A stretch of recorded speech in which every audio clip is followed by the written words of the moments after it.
ভিডিওটিকে অনেক অনেক শেয়ার করবেন। সালটা ছিল 1191।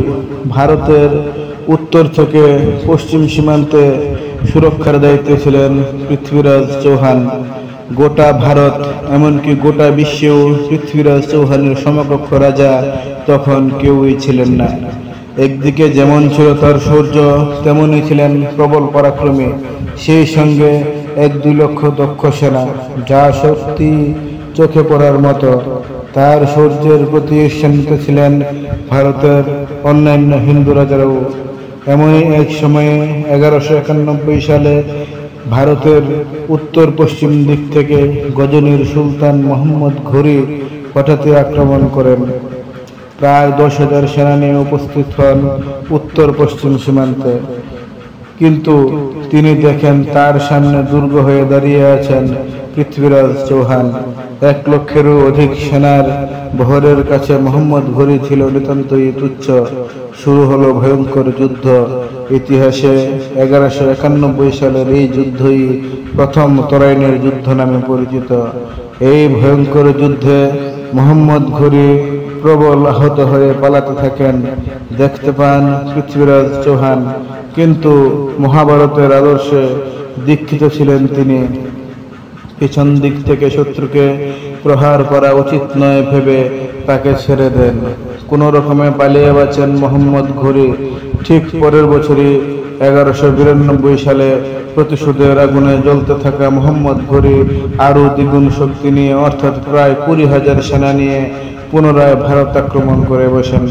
এতটুকু ঘুম ধরেনি তখন পৃথ্বীরাজ চৌহানের শৌর্য আর পরাক্রমে।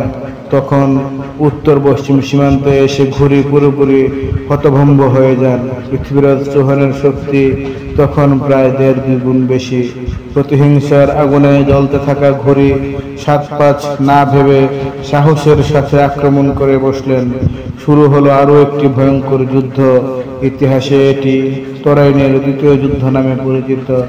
বেশ কিছুক্ষণ পর পরিস্থিতি বেগতিক দেখে মোহাম্মদ ঘুরি পরাজয় স্বীকার করেন এবং শর্ত রাখেন রাজা পৃথ্বীরাজ যেন তাকে রাতটুকু দিল্লিতে থাকতে দেন। এরপর কথা অনুসারে রাতটুকু দিল্লিতে থাকেন। সেই দিনই রাতে ভারতের অন্য এক হিন্দু রাজা তথা পৃথ্বীরাজের মাসির ছেলে জয়চাঁদ ওরফে কনৌজের রাজা জয়চন্দ্র ঘুরির সাথে গোপন আতাত করেন। শর্ত অনুসারে প্রায় 20-25 হাজার সেনা নিয়ে উপস্থিত হন। সেদিন ছলনার শিকার হন পৃথ্বীরাজ চৌহান।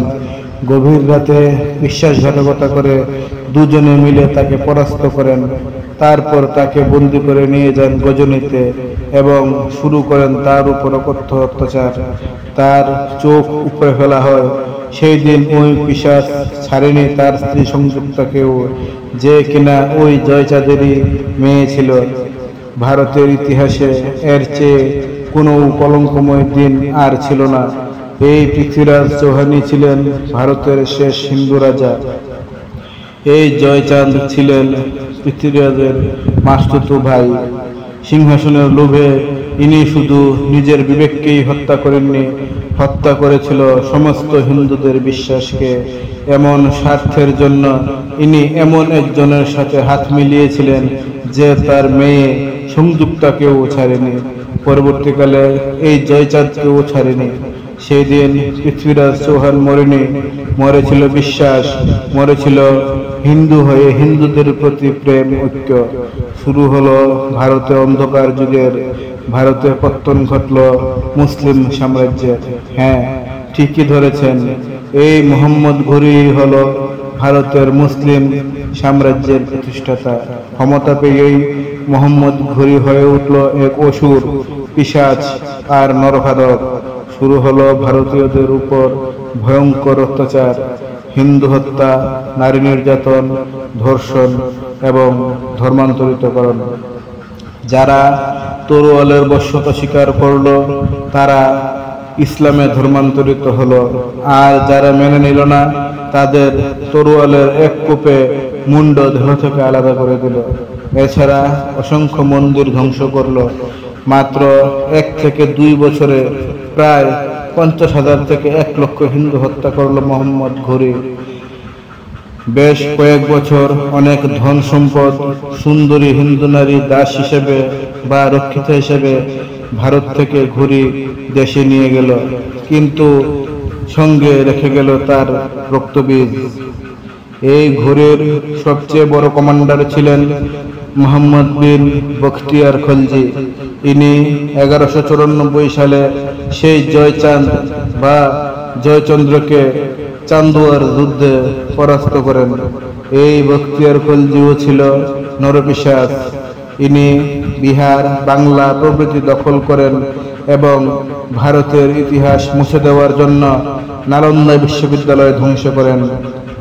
এছাড়াও আরও 2টি বিশ্ববিদ্যালয় ধ্বংস করেন। ইনি হাজার হাজার হিন্দু হত্যা করেন আর ভারতকে ধ্বংসস্তূপে পরিণত করেন। মোহাম্মদ ঘুরির দাস ছিলেন কুতুবউদ্দিন আইবক। এনার থেকে দিল্লিতে শুরু হয় সুলতানি যুগ। ইনি সমকামী ছিলেন। এনার হিংস্রতা চরমে উঠেছিল। কয়েক লক্ষ হিন্দুকে তরবারির ডগায় খুঁচিয়ে খুঁচিয়ে শেষ করেছিলেন। এই সুলতানি যুগ চলেছিল 1206 থেকে 1526 সাল পর্যন্ত।